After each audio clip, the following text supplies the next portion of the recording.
Episode 44 Rudra का। अब तक आपने सुना, पर तुम्हें इस पूरे खेल का सबसे महत्वपूर्ण काम करना होगा आर्यन। इतना कहकर रुद्र आर्यन की ओर देखने लगता है, जिसे देख आर्यन कहता है, हाँ भाई बोलो, आखिर मुझे क्या करना होगा। तुम जो बोलोगे मैं करने के लिए तैयार हूँ। उसकी बात सुन रुद्र उसके कंधे पर हाथ रखेते हुए कहता है, शुक्रिया। इतना कहते ही रुद्र एक शैतानी मुस्कान मुस्कुराता है, जिसे देख आर्यन को अब थोड़ा डर लगने लगता है। अब आगे। रुद्र ने गहरी सांस लेते हुए कहा, ठीक है, सब लोग काम पर लग जाओ। हमें जल्द से जल्द सब कुछ ठीक करना होगा। उसी वक्त पूरे शहर में खबर फैल गई कि ब्लू मून कंस्ट्रक्शन सत्यम विहार को वापस से बनाने के लिए बैंक से बहुत ऊंची कीमत पर लोन ले रहा है। हर जगह इस खबर की चर्चा होने लगी। सत्यम विहार के लोग एक चाय की दुकान पर बैठे चर्चा कर रहे थे। रामू ने उत्सुकता से कहा, अरे सुना है, ब्लू मून कंस्ट्रक्शन फिर से सत्यम विहार को बनाने के लिए लोन ले रही है। लगता है अब हमारा घर पूरा हो जाएगा। शंभू ने चिंता जताते हुए कहा, हाँ रामू भाई, मैंने भी सुना है। लेकिन ये लोग पहले भी तो ऐसे ही बोल रहे थे, कहीं ये काम फिर से न रुक जाए। गीता ने अपनी आशंका व्यक्त की, मेरे पति कह रहे थे कि इस बार ब्लू मून के पास सारा पैसा होगा। शायद इस बार हमें हमारा पूरा घर मिल ही जाए। रमेश ने गुस्से में कहा, देखो ये सब बातें तो हम पहले भी सुन चुके हैं। हमें तो बस वही चाहिए जो हमें वादा किया गया था, पूरा घर और हमारी नौकरी। सीता ने निराशा से कहा, अगर ये लोग फिर से धोखा देंगे तो हम क्या करेंगे। पहले ही हमने अपनी जमीन और सब कुछ खो दिया है। लोगों के चेहरों पर चिंता और उम्मीद दोनों ही झलक रही थीं। रामू ने उत्साह से कहा, हमने अपनी जमीन ब्लू मून को दी थी एक अच्छे भविष्य के लिए। अब अगर ये लोग सच में हमारे घर को पूरा कर देते हैं तो ये हमारे लिए सबसे बड़ी खुशी होगी। शंभू ने सहमति जताते हुए कहा, चलो उम्मीद करते हैं कि इस बार सब कुछ सही हो और हमें हमारा हक मिल जाए। रमेश ने सभी को हिम्मत दिलाते हुए कहा, हाँ चलो देखते हैं कि आगे क्या होता है। हमें एकजुट रहना होगा और अपने हक की लड़ाई लड़नी होगी। रुद्र, आर्यन और उनके बाकी साथी ब्लू मून कंस्ट्रक्शन के ऑफिस में बैठे योजना बना रहे थे। रुद्र ने गंभीरता से कहा, हमें सुनिश्चित करना होगा कि इस बार सब कुछ प्लान के अनुसार हो। हमें बैंक से लोन मिलना चाहिए और काम शुरू करना होगा। आर्यन, तुम्हारे पिता का समर्थन और उनका अनुभव हमारे लिए बहुत महत्वपूर्ण है। आर्यन ने आत्मविश्वास से कहा, मैं हर संभव कोशिश करूंगा भाई। हमें इसे सफल बनाना ही होगा। रुद्र ने सभी की ओर देखकर कहा, ठीक है, अब हमें काम पर लग जाना चाहिए। सभी ने एक दूसरे की ओर देखा और एक नए जोश के साथ अपने काम पर लग गए। उनकी मेहनत और योजना सत्यम विहार के लोगों के लिए एक नई उम्मीद की किरण बनकर उभरी थी। जहां इस और रुद्र, आर्यन और मुकेश पूरे शहर में अफवाह फैलाने में व्यस्त थे, तब वही दूसरी ओर ब्रिगेडियर आदित्य वर्मा अपने विशाल ऑफिस के अंदर बैठे थे। उनका चेहरा चिंता और गुस्से से भरा हुआ था। उनके सामने उनकी सेक्रेटरी मिस्टर शर्मा खड़े थे। आदित्य वर्मा ने जोर से टेबल पर मुक्का मारा और कहा, ये क्या बकवास हो रही है शहर में। ये अफवाहें कौन फैला रहा है। मिस्टर शर्मा ने घबराते हुए जवाब दिया, सर मुझे लगता है कि ये सब अफवाहें हमारे यंग मास्टर आर्यन ने फैलाई हैं। उन्होंने ही ये बातें फैलाई हैं कि ब्लू मून कंस्ट्रक्शन सत्यम विहार को वापस से बनाने के लिए बैंक से ऊंची कीमत पर लोन ले रहा है। आदित्य वर्मा की आंखें गुस्से से लाल हो गईं। क्या आर्यन ने ये सब किया है? उसने बिना मेरी इजाजत के ये कैसे कर लिया? उसे क्या समझ में आता है बिजनेस के बारे में? आदित्य वर्मा का चेहरा और भी गुस्से से भर गया। मिस्टर शर्मा ने अपनी आवाज को थोड़ा संयमित रखते हुए कहा, सर, आर्यन मास्टर ने सोचा कि ये सबसे अच्छा तरीका है लोगों को शांत करने का और उन्हें ये यकीन दिलाने का कि हम उनके लिए सच में कुछ कर रहे हैं। आदित्य वर्मा ने एक पल के लिए गहरी सांस ली और फिर गुस्से से कहा, वो लड़का सिर्फ अपनी मूर्खता दिखा रहा है। उसे लगता है कि उसने बहुत अच्छा किया है, लेकिन असल में उसने हमें और भी मुश्किल में डाल दिया है। उसे मेरे पास लाओ अभी। मिस्टर शर्मा ने सिर हिलाया और कहा, जी सर, मैं अभी उसे बुलाने जा रहा हूं। आदित्य वर्मा ने अपने गुस्से को काबू में करने की कोशिश की, लेकिन उनकी आवाज में गुस्सा और चिंता स्पष्ट थी। ये लड़का कब समझेगा कि बिजनेस सिर्फ बड़ी बड़ी बातें और अफवाहें फैलाने से नहीं चलता। उसे इस बात की कोई समझ नहीं है कि हमारे ऊपर कितनी जिम्मेदारियां हैं। मिस्टर शर्मा जल्दी से ऑफिस से बाहर निकले और आर्यन को बुलाने के लिए चल पड़े। आदित्य वर्मा ने अपने आप को संयमित करने की कोशिश की, लेकिन उनकी आंखों में गुस्से की लपटें साफ दिखाई दे रही थीं। कुछ ही देर बाद आर्यन ऑफिस में दाखिल हुआ, मगर वो अकेला ऑफिस में दाखिल नहीं हुआ, बल्कि उसके साथ साथ रुद्र भी ऑफिस में दाखिल हुआ। वही जब आर्यन ने अपने पिता के चेहरे पर गुस्से और निराशा को देखकर कहता है, पापा, मैंने सोचा कि। आदित्य वर्मा ने उसे बीच में ही टोकते हुए कहा, सोचना बंद करो और सुनो। तुमने बिना सोचे समझे ये अफवाहें फैलाई हैं और अब हम मुश्किल में हैं। क्या तुम्हें समझ में नहीं आता कि ऐसे काम करने से हमारा बिजनेस और भी मुश्किल में पड़ सकता है? आर्यन ने शर्मिंदा होते हुए कहा, पापा, मैंने सोचा था कि ये सबसे अच्छा तरीका होगा लोगों को शांत करने का। आदित्य वर्मा ने गहरी सांस लेते हुए कहा, तुम्हारे सोचने का यही नतीजा है। अब तुम्हें मेरी हर बात माननी होगी और जो मैं कहूंगा वही करना होगा, समझे? आर्यन ने सिर हिलाते हुए कहा, जी पापा, मैं समझ गया। तभी रुद्र बच में कहता है, एक्सक्यूज मी आदित्य वर्मा, आप आर्यन को कुछ कहे उससे पहले मैं आपको कुछ बताना चाहता हूँ। क्या? आदित्य वर्मा पूछता है, जिस पर रुद्र सिर्फ मुस्कुरा देता है। थोड़ी देर बाद आदित्य वर्मा अपने विशाल ऑफिस में बैठे हुए थे। उनकी निगाहें आर्यन और रुद्र पर टिकी हुई थीं। कमरे में एक गहरी चुप्पी थी जो किसी भी पल टूटने के लिए तैयार थी। आदित्य ने ठंडी आवाज में कहा, तुम्हारा विश्लेषण बिल्कुल सही है। ऐसा लगता है कि तुम्हें ब्लू मून के बारे में बहुत कुछ पता है। रुद्र ने गंभीरता से जवाब दिया, बिल्कुल, मुझे ब्लू मून के बारे में पूरी जानकारी है, क्योंकि मैं बहुत शक्तिशाली दुश्मनों के खिलाफ साजिश रच रहा हूं। वैसे आदित्य वर्मा, जहां तक मुझे लगता है आपने निश्चित रूप से मेरे बैकग्राउंड की जांच की होगी ना? जहां तक मुझे लगता है तुम ये सब सिर्फ नैतिकता के लिए तो नहीं कर रहे, तो फिर तुम्हारा असली इरादा क्या है? आदित्य ने गंभीर स्वर में कहा। जिस पर रुद्र कहता है, नैतिकता भी एक कारण है और मुझे अपने दोस्त की मदद करनी है। जो भी हो, ये समझाना मुश्किल है कि मैं मदद क्यों करना चाहता हूं।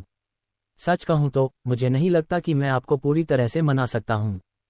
आर्यन ने दृढ़ता से कहा, डैड, मैं रुद्र पर भरोसा करता हूं और मुझे लगता है कि उनकी योजना काम कर सकती है। और मैंने व्यक्तिगत रूप से उस 1000 करोड़ के लोन को स्वीकार कर लिया है। ये सुनकर आदित्य वर्मा गुस्से से आग बबूला हो गए। उन्होंने चिल्लाते हुए कहा, तुम्हारी हिम्मत कैसे हुई? तुमने क्या कर दिया? तुम तो मेरे लिए एक काला धब्बा हो। आर्यन ने अपने पिता के गुस्से को देखते हुए डरते डरते कहा, डैड, कृपया शांत हो जाए। मिस्टर अगस्त्य, रनावत बैंक के चेयरमैन आपको बाद में कॉल करेंगे और वे आपको पूरी स्थिति समझाएंगे। तभी रुद्र ने आदित्य की ओर देखते हुए कहा, सर, हमें इस मौके का फायदा उठाना चाहिए। अगर हम सत्यम विहार प्रोजेक्ट को वापस खरीद लेते हैं और उसे पूरा कर देते हैं, तो हमारी कंपनी की साख और बढ़ जाएगी। आदित्य ने गुस्से में लाल आंखों से रुद्र को देखा और फिर मिस्टर शर्मा की ओर मुड़कर कहा, क्या ये सच है? मिस्टर शर्मा ने सिर हिलाते हुए कहा, जी सर, ये सच है। मिस्टर अगस्त्य खुद इस योजना के पीछे हैं और उन्होंने हमें पूरा भरोसा दिलाया है कि यह हमारे फायदे में होगा। आदित्य ने गहरी सांस लेते हुए अपने गुस्से को काबू में करने की कोशिश की। तो मिस्टर अगस्त्य इस पूरी योजना में शामिल हैं? आर्यन ने सिर हिलाते हुए कहा, जी डैड, वे हमारी मदद करने के लिए तैयार हैं। हमें सिर्फ उन्हें एक मौका देना होगा। आदित्य वर्मा ने एक पल के लिए सोचते हुए कहा, ठीक है, मैं मिस्टर अगस्त्य की कॉल का इंतजार करूंगा। लेकिन आर्यन, अगर यह योजना फेल हो गई तो इसके परिणाम बहुत गंभीर होंगे। आर्यन ने दृढ़ता से जवाब दिया, मुझे पता है डैड, लेकिन हमें कुछ करना ही होगा और मुझे पूरा यकीन है कि यह योजना सफल होगी। रुद्र ने आदित्य की ओर देखते हुए कहा, सर, ये हमारा आखिरी मौका हो सकता है। हमें इसे हाथ से जाने नहीं देना चाहिए।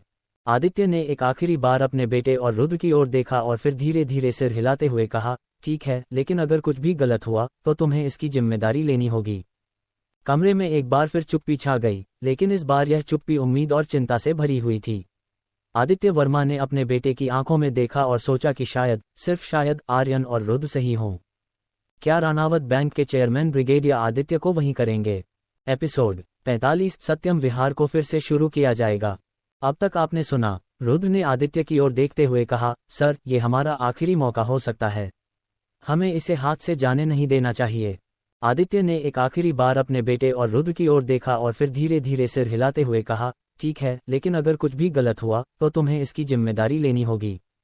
कमरे में एक बार फिर चुप्पी छा गई, लेकिन इस बार यह चुप्पी उम्मीद और चिंता से भरी हुई थी।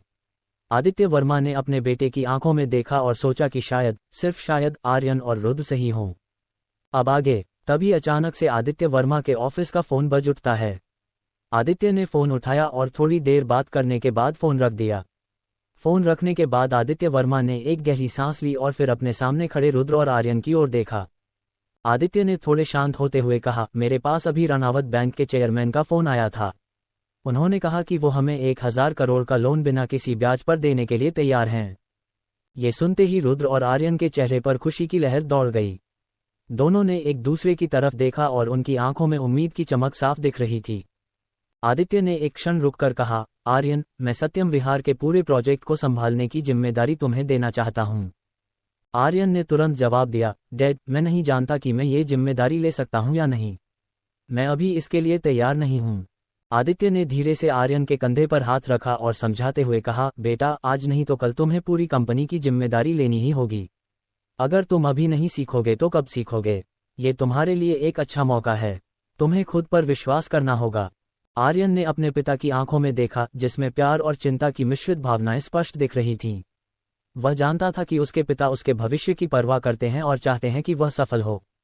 आर्यन ने थोड़ी देर सोचने के बाद कहा, ठीक है डैड, मैं इस प्रोजेक्ट की जिम्मेदारी लेने के लिए तैयार हूँ। मैं अपना सर्वश्रेष्ठ देने की कोशिश करूंगा। आदित्य ने मुस्कराते हुए कहा, मुझे तुम पर पूरा विश्वास है बेटा। और याद रखना, मैं हमेशा तुम्हारे साथ हूँ। अगर कभी भी तुम्हें मेरी मदद की जरूरत हो तो बेझिझक मुझसे कहो। आर्यन ने अपने पिता को गले लगाते हुए कहा, धन्यवाद डैड, मैं आपको गर्व महसूस कराऊंगा। रुद्र ने इस भावुक पल को देखते हुए कहा, आर्यन तुम्हारे पास अब एक सुनहरा मौका है। मुझे पूरा यकीन है कि तुम इसे भली भांति निभाओगे। हम सब तुम्हारे साथ हैं। आर्यन ने मुस्कराते हुए कहा, धन्यवाद रुद्र, तुम्हारी मदद और समर्थन के बिना ये सब मुमकिन नहीं होता। चलो अब काम पर लगते हैं। कमरे में एक नई ऊर्जा और उम्मीद की लहर दौड़ गई। आदित्य वर्मा, रुद्र और आर्यन ने मिलकर एक नई शुरुआत की दिशा में कदम बढ़ाया। सत्यम विहार प्रोजेक्ट को लेकर सब में एक नई उम्मीद जाग उठी थी और अब सभी ने मिलकर इस प्रोजेक्ट को सफल बनाने की ठानी। थोड़ी देर बाद दूसरी और सनशाइन री एस्टेट के हेड ऑफिस में एक आदमी फोन पर बात कर रहा था। उसकी चिंता और तनाव उसकी आवाज में साफ झलक रहा था। फोन रखने के बाद उसने तुरंत किसी और को फोन लगाया। हेलो मिस्टर कश्यप, उसने कहा, मैं मयंक शर्मा सनशाइन री एस्टेट से बात कर रहा हूँ। हमारे पास एक नई जानकारी आई है। ब्लू मून कंस्ट्रक्शन सत्यम विहार का प्रोजेक्ट वापस खरीदना चाहती है। फोन के दूसरी तरफ से एक कड़क और शैतानी आवाज आई, खरीदने दो उन्हें। इससे हमारा ही फायदा होगा और इससे ब्लू मून कंस्ट्रक्शन और भी जल्दी मेरे हाथों में आ जाएगा। मयंक ने चिंतित स्वर में कहा, लेकिन मिस्टर कश्यप, अगर उन्होंने प्रोजेक्ट को सफलतापूर्वक पूरा कर लिया तो हमारी योजना खतरे में पड़ सकती है। कश्यप ने हंसते हुए कहा, मयंक तुम बहुत जल्दी घबरा जाते हो। हमने जो प्लान बनाया है वह बहुत ही मजबूत है। ब्लू मून कंस्ट्रक्शन के पास अब उतनी ताकत नहीं है कि वह इस प्रोजेक्ट को पूरा कर सके, और यदि उन्होंने किसी तरह इसे पूरा भी कर लिया तो भी हमारे पास उनके खिलाफ कई हथकंडे हैं। मयंक ने सहमति में सिर हिलाते हुए कहा, आप सही कह रहे हैं, लेकिन हमें सतर्क रहना होगा। हमें हर कदम सोच समझकर उठाना होगा। कश्यप ने गहरी सांस लेते हुए कहा, बिल्कुल मयंक, तुम्हें सत्यम विहार की हर हरकत पर नजर रखनी होगी। हमें ये सुनिश्चित करना होगा कि ब्लू मून कंस्ट्रक्शन किसी भी हालत में सफल न हो सके। और याद रखना, अगर चीजें हमारे मुताबिक नहीं होती तो हमारे पास प्लान बी भी तैयार है। मयंक ने फोन रखते हुए कहा, ठीक है मिस्टर कश्यप, मैं हर चीज पर ध्यान रखूंगा और आपको समय समय पर अपडेट देता रहूंगा। कश्यप ने संतोषपूर्वक कहा, बहुत अच्छा, हमें बस थोड़ा धैर्य रखना होगा। जल्द ही ब्लू मून कंस्ट्रक्शन हमारे कब्जे में होगी और तब हम अपने असली मकसद को पूरा कर सकेंगे। फोन करते ही मयंक ने एक गहरी सांस ली और खुद को तैयार किया। वह जानता था कि आगे की राह आसान नहीं होगी, लेकिन उसने ठान लिया था कि वह किसी भी हालत में कश्यप के निर्देशों का पालन करेगा। कश्यप ने फोन रखते हुए एक शैतानी मुस्कान बिखेरी और सोचा, ब्लू मून कंस्ट्रक्शन, तुमसे निपटने का मजा ही कुछ और है। अब देखना कैसे तुम्हारी बर्बादी का खेल शुरू होता है। कमरे में एक अजीब सा तनाव और रहस्य का माहौल बन गया था। अगली सुबह अगले दिन मीडिया में ये घोषणा हो जाती है कि ब्लू मून कंस्ट्रक्शन ने सत्यम विहार वाले प्रोजेक्ट को वापस खरीद लिया है। शहर में चारों ओर इस खबर की चर्चा हो रही थी। ब्लू मून कंस्ट्रक्शन के कार्यालय में प्रेस कॉन्फ्रेंस आयोजित की गई थी और आर्यन वर्मा मीडिया के सवालों का जवाब देने के लिए तैयार खड़ा हुआ था। मीडिया रिपोर्टर एक ने सबसे पहले सवाल किया, मिस्टर आर्यन, क्या ये सच है कि आपने सत्यम विहार वाले प्रोजेक्ट को पूरा करने के लिए बैंक से बहुत ज्यादा लोन लिया है? रिपोर्टर की बात सुन आर्यन थोड़ा घबराने लगता है, मगर फिर खुद को संयमित करने के बाद आर्यन गंभीर चेहरे के साथ कहता है, मैं इस समय इस पर कोई टिप्पणी नहीं कर सकता। मीडिया रिपोर्टर 2 ने तुरंत दूसरा सवाल दागा, लेकिन क्या आपको नहीं लगता कि जनता को ये जानने का अधिकार है कि ब्लू मून कंस्ट्रक्शन कैसे इस प्रोजेक्ट को फंड कर रही है? आर्यन ने संयम से जवाब दिया, हमारी प्राथमिकता सत्यम विहार के निवासियों को उनका वादा पूरा करना है। ब्लू मून कंस्ट्रक्शन ने जो गलती की थी, हम उसे सुधारना चाहते हैं। मीडिया रिपोर्टर 3 ने पूछा, क्या आप इस बात की पुष्टि कर सकते हैं कि यह प्रोजेक्ट कब तक पूरा होगा? आर्यन ने कहा, हमारी टीम इस पर दिन रात काम कर रही है। हम जितनी जल्दी हो सके इसे पूरा करने का प्रयास करेंगे। मीडिया रिपोर्टर 4 ने तंज कसते हुए कहा, कुछ लोग कह रहे हैं कि यह सिर्फ एक पीआर स्टंट है। आप इस पर क्या कहना चाहेंगे? एरियन ने दृढ़ता से उत्तर दिया, हमारी मंशा साफ है। हम सत्यम विहार के निवासियों को उनका घर देना चाहते हैं। हमें उनसे किए गए वादे को निभाना है। मीडिया रिपोर्टर 5 ने पूछा, आपके पिता ब्रिगेडियर वर्मा इस प्रोजेक्ट को लेकर क्या सोचते हैं? रिपोर्टर की सवाल पर एरियन ने गर्व से उत्तर देते हुए कहता है, वह भी हमारी टीम का हिस्सा हैं और हम सभी मिलकर इस प्रोजेक्ट को सफल बनाने के लिए प्रतिबद्ध हैं। मीडिया रिपोर्टर 6 ने पूछा, कृपया स्पष्ट करें कि क्या आपको विश्वास है कि ब्लू मून कंस्ट्रक्शन इस बार सफल होगी? जी हाँ, इस बार हम पूरी तैयारी और संकल्प के साथ इस प्रोजेक्ट को हाथ में ले रहे हैं। हमें अपने काम पर पूरा विश्वास है, आर्यन पूरे आत्मविश्वास से कहता है। तभी एक और मीडिया रिपोर्टर सवाल करता है, क्या आप कुछ और बताना चाहेंगे? रिपोर्टर की बात पर एरियन संक्षिप्त रूप से कहता है, बस इतना कहना चाहूंगा कि हम अपने वादे को पूरा करने के लिए हर संभव प्रयास करेंगे। अब मैं उम्मीद करते हूं कि आप सबके सारे सवाल खत्म हो चुके होंगे। धन्यवाद। एरियन ने मीडिया के सवालों का शांतिपूर्वक और स्पष्ट तरीके से जवाब दिया, लेकिन उसने अपने शब्दों में एक दृढ़ता और प्रतिबद्धता दिखाई। मीडिया ने उनकी बातों को सुना और कई सवाल अभी भी उनके मन में थे, लेकिन एरियन की स्पष्टता और ईमानदारी ने उन्हें संतुष्ट किया। उन्होंने अपने कैमरे और माइक्रोफोन बंद कर दिए और एरियन एक गहरी सांस लेते हुए वहां से चला गया। वहीं दूसरी ओर अपने ऑफिस में बैठे ब्रिगेडियर आदित्य वर्मा अपने बेटे की पहले इंटरव्यू देख रहे थे, जिसे देखकर उनका सीना फक्र से चौड़ा होता जा रहा था। वहीं दूसरी ओर सत्यम विहार की एक शांत गली में रोहित अपने आधे अधूरे बने घर के सामने बैठे हुए सोच में डूबा था। उसकी आंखों में अतीत की तकलीफें और अधूरे वादों का दर्द झलक रहा था। तभी अचानक कुछ लोग उसकी ओर तेजी से आते दिखाई दिए। उनके चेहरों पर एक अजीब सी उत्सुकता और खुशी की झलक थी। सबसे आगे चल रहे एक व्यक्ति ने उत्साह से कहा, रोहित भाई, हमें एक बड़ी खुशखबरी मिली है। रोहित ने अपने विचारों से बाहर आते हुए आश्चर्य से पूछा, कैसी खुशखबरी? दूसरे व्यक्ति ने कहा, ब्लू मून कंस्ट्रक्शन सत्यम विहार को पूरा करने वाली है। रोहित को इस पर यकीन नहीं हुआ। उसने संदेह से कहा, ये कैसे हो सकता है? उन्होंने हमें पहले भी बहुत बार धोखा दिया है। तभी तीसरे व्यक्ति ने आज का अखबार निकालते हुए कहा, ये देखो, आज के पेपर में साफ साफ लिखा है। रोहित ने अखबार को अपने हाथों में लिया और हेडलाइन पढ़ी, ब्लू मून कंस्ट्रक्शन ने सत्यम विहार प्रोजेक्ट को वापस खरीदा, जल्द ही पूरा होगा निर्माण। रोहित की आंखों में आंसू आ गए। उसने भावुक होते हुए कहा, ये सच है? क्या वाकई ये लोग अब अपना वादा पूरा करेंगे? पहला व्यक्ति बोला, हाँ रोहित भाई, उन्होंने मीडिया के सामने भी कहा है कि इस बार वे अपना वादा निभाएंगे। दूसरा व्यक्ति ने कहा, हमें यकीन करना चाहिए, ये हमारे लिए एक नई शुरुआत हो सकती है। रोहित ने अखबार को अपने सीने से लगाते हुए कहा, अगर यह सच है तो हमारे सभी सपने पूरे हो सकते हैं। हमारे बच्चों को एक बेहतर भविष्य मिल सकता है। तीसरा व्यक्ति ने रोहित के कंधे पर हाथ रखते हुए कहा, हाँ रोहित, हमें एक बार फिर से भरोसा करना चाहिए। हमें मिलकर इस मौके का फायदा उठाना होगा। रोहित ने अपने दोस्तों की आंखों में देखते हुए कहा, चलो हम सब मिलकर इस बार उन्हें अपनी ताकत दिखाएंगे। हम उनके साथ खड़े होंगे और अपने अधिकारों की लड़ाई लड़ेंगे। सभी दोस्तों ने एक दूसरे का हाथ थामते हुए कहा, हाँ हम सब एक साथ हैं। रोहित ने अपनी आंखों में नए सपनों की चमक और दिल में एक नई उम्मीद के साथ अपने दोस्तों की ओर देखा। इस बार उसे यकीन था कि सत्यम विहार का भविष्य उज्ज्वल होगा। अखबार में लिखी खबर ने उनके जीवन में एक नई किरण लाई थी। तभी अचानक से रोहित को एक जाना पहचाना चेहरा उससे थोड़ी दूर खड़ा दिखाई देता है, जो कि उसे और उसके दोस्तों को अपने चेहरे पर मुस्कान लिए देखा जा रहा था। उस इंसान को देखते ही रोहित बुरी तरह हैरान हो जाता है और फिर वो अपने दोस्ती से विदा लेकर उसकी तरफ देख रहे लड़के की ओर बढ़ने लगता है। आखिर कौन है वो लड़का जिसकी ओर रोहित बढ़ता जा रहा है? क्या ब्लू मून कंस्ट्रक्शन वैम एग्रीमेंट को वक्त पर पूरा कर पाएगा? क्या आर्यन बिना किसी मुश्किल के सत्यम विहार के प्रोजेक्ट को कंप्लीट कर पाएगा? Episode 46 mission complete. अब तक आपने सुना, रोहित ने अपनी आंखों में नए सपनों की चमक और दिल में एक नई उम्मीद के साथ अपने दोस्तों की ओर देखा। इस बार उसे यकीन था कि सत्यम विहार का भविष्य उज्ज्वल होगा। अखबार में लिखी खबर ने उनके जीवन में एक नई किरण लाई थी।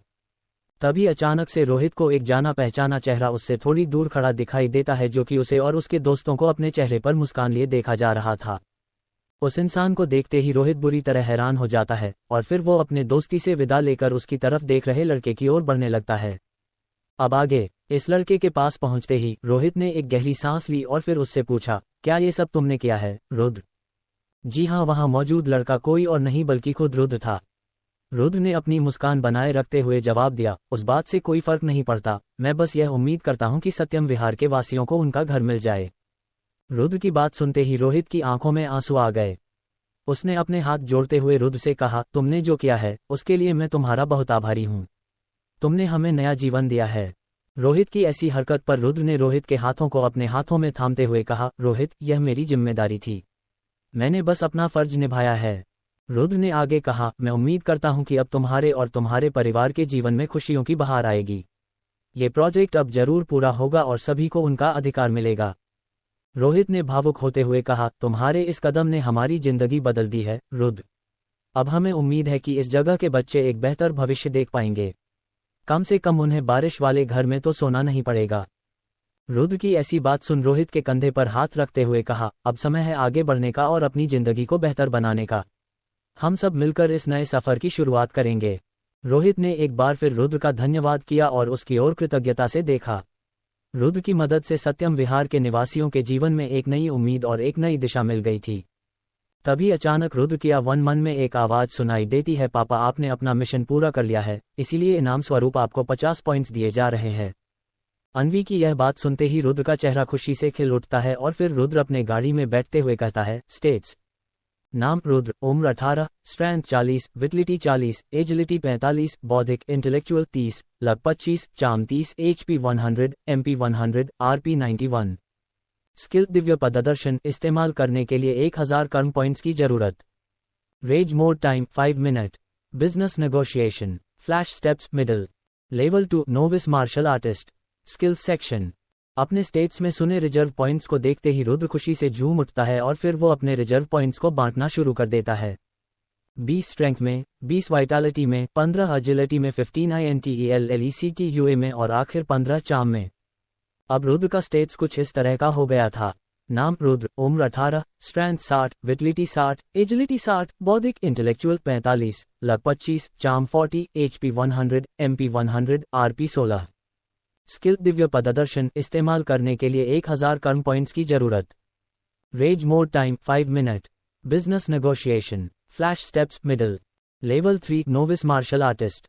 जैसे ही रुद्र ने अंतिम बटन दबाया, उसके पूरे शरीर में एक तीव्र लेकिन सहनीय दर्द की लहर फैल गई।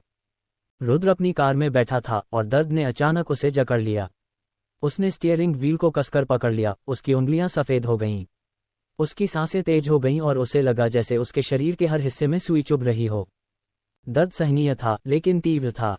उसकी मांसपेशियां कस गईं और उसकी पीठ में हल्का सा दर्द उठा। उसकी आंखों में हल्की जलन हुई और कानों में एक हल्की गूंज सुनाई देने लगी। लेकिन उसने खुद को संयमित रखा, उसकी दृढ़ता और संकल्प ने उसे इस दर्द को सहने में मदद की। रुद्र ने अपने मस्तिष्क को शांत रखने की कोशिश कर रहे था। उसने गहरी सांसें लीं और खुद को याद दिलाया कि ये दर्द अस्थायी है। उसकी सोचने समझने की क्षमता बरकरार रही और उसने खुद को संयमित रखा। उसके माथे पर पसीना आ गया और उसकी सांसें थोड़ी तेज हो गईं। लेकिन उसने खुद को संभाला और अपने दिमाग को शांत रखा। दर्द धीरे धीरे कम होने लगा और उसने अपने शरीर को थोड़ा थोड़ा करके नियंत्रण में लिया। दर्द धीरे धीरे कम होता गया और रुद्र ने गहरी सांस ली। उसने स्टीयरिंग व्हील को छोड़ा और अपने हाथों को थोड़ी देर तक आराम दिया। उसका सारा शरीर अभी भी हल्का थरथरा रहा था, लेकिन वह जानता था कि उसने एक महत्वपूर्ण कदम उठाया है। तभी अचानक से रुद्र को अन्वी की फिक्र भरी आवाज सुनाई देती है, पापा, क्या आओ ठीक है? हाँ, मैं ठीक हूँ, रुद्र अपने चेहरे पर मुस्कान लिए अन्वी से कहता है। उसके बाद उसने अपनी आंखें खोली और अपने नए स्टेट्स को देखा। रुद्र जानता था कि यह दर्द अस्थायी था, लेकिन इसके परिणाम स्थायी होंगे। उसने खुद को संभाला और नए साहस के साथ आगे बढ़ने का संकल्प लिया। उसने कार का इंजन स्टार्ट किया और अपनी मंजिल की ओर बढ़ गया, मन में नए साहस और आत्मविश्वास के साथ। रात का वक्त, रात का अंधेरा गहराता जा रहा था और मुंबई के एक बड़े से महलनुमा घर में चारों तरफ रोशनी की जगमगाहट थी। हर तरफ अमीर और प्रभावशाली लोग मौजूद थे, सबके हाथों में वाइन के गिलास थे और हर कोई बेफिक्र होकर अपनी शाम का आनंद ले रहा था। महल के बड़े से हॉल में एक भव्य पार्टी चल रही थी, जहां हर कोने में अमीरी और वैभव का प्रदर्शन हो रहा था। हॉल के बीचों बीच एक बड़ा सा स्टेज था, जहां पर कुछ लड़कियां दिलकश डांस कर रही थीं। संगीत की मधुर धुनों पर सबके कदम थिरक रहे थे। वहां उपस्थित हर शख्स के चेहरे पर एक अजीब सी शांति और आत्मविश्वास था, मानो किसी ने उन्हें इस रात के लिए चुनकर बुलाया हो।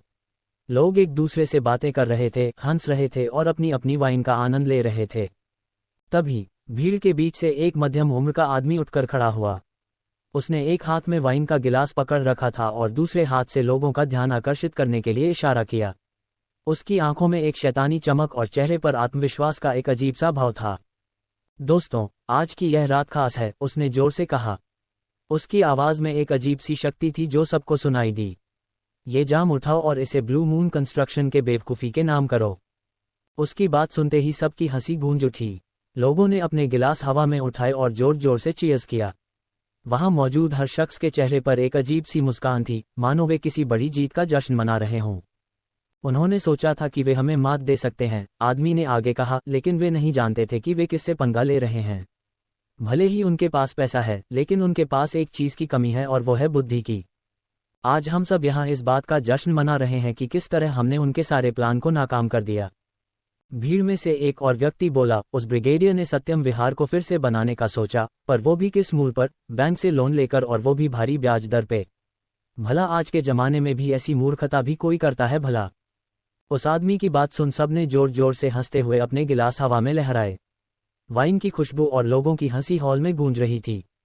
तभी वो मध्यम उम्र का आदमी जो कि खुद सैंक्चुरी इन्वेस्टमेंट का मालिक था, उसने अपनी वाइन का एक घूंट लिया और फिर मुस्कुराते हुए बोला, ये सिर्फ शुरुआत है। हम उन्हें हर मोड़ पर नाकाम करेंगे। उनके सपने हमारी रणनीतियों के आगे कुछ भी नहीं हैं। आज की रात हमारे नाम है और कल भी हमारा ही होगा। सब ने एक बार फिर जोर से चीयर्स किया और अपनी अपनी वाइन पी। वहां की हर आवाज में एक ही बात साफ झलक रही थी, ओवर कॉन्फिडेंस और अजेय होने का भाव। वे लोग यह मान चुके थे कि ब्लू मून कंस्ट्रक्शन को उन्होंने मात दे दी है और अब कोई भी उन्हें रोक नहीं सकता। उनके चेहरों पर विजयी मुस्कान थी और आंखों में एक अजीब सी चमक, मानो वे पहले ही जीत चुके हों। वहीं दूसरी ओर वसंत विहार में मौजूद एक विला के छत पर एक लड़का आराम खड़ा होकर हाथ में एक ग्लास की वाइन पकड़े पूरे वसंत विहार को देख सोच रहा था, कल का दिन बहुतों पर बहुत ज्यादा भारी पड़ने वाला है। इतना सोचते ही उसके चेहरे पर एक शैतानी मुस्कान पसर जाती है। आखिर क्या है कश्यप का प्लान? आखिर कल का दिन बहुतों पर भारी कैसे पड़ने वाला है? क्या अब रुद्र शांति से अपने कंपनी को आगे बढ़ा सकता है या फिर आएगी फिर से कोई अड़चन? तो दोस्तों, आखिर कहानी में आगे क्या होगा? यह ऐसी कहानी सिर्फ आरके पॉकेट एफएम पर मिलेगी, तो चैनल पर। और अगर कहानी आप सभी को पसंद आए तो वीडियो को लाइक, कमेंट और शेयर जरूर करें। आपके एक कमेंट और लाइक से हमें स्टोरी वीडियो बनाने के लिए मोटिवेट मिलता है। धन्यवाद।